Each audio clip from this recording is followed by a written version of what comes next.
Why Lee Kuan Yew banned tipping and begging, and what Filipinos can learn.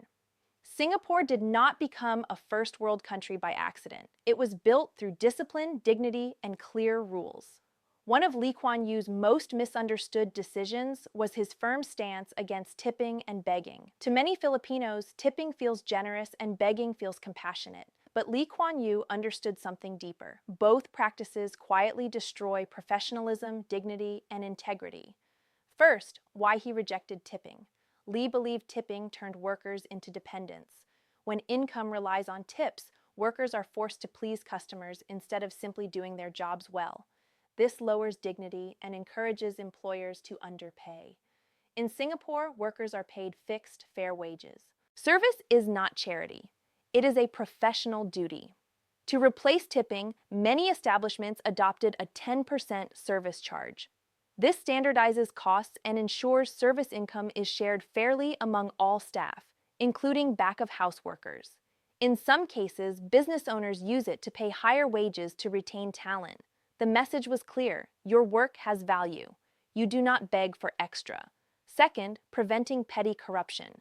Lee Kuan Yew feared that tipping would create a lagay mentality, where people only do their jobs when paid extra. This blurs the line between service and bribery.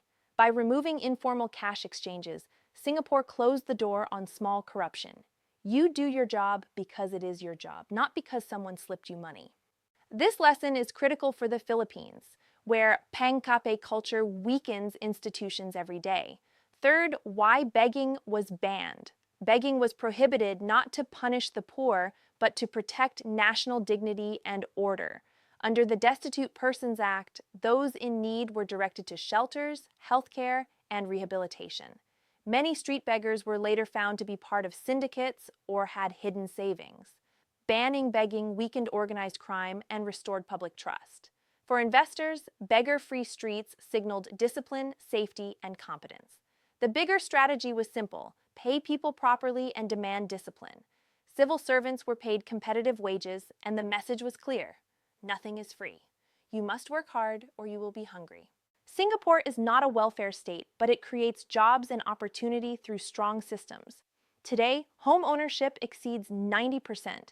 Homelessness is almost non-existent, and corruption is among the lowest in the world. For Filipino policymakers, the lesson is clear: dignity creates discipline, and discipline creates prosperity.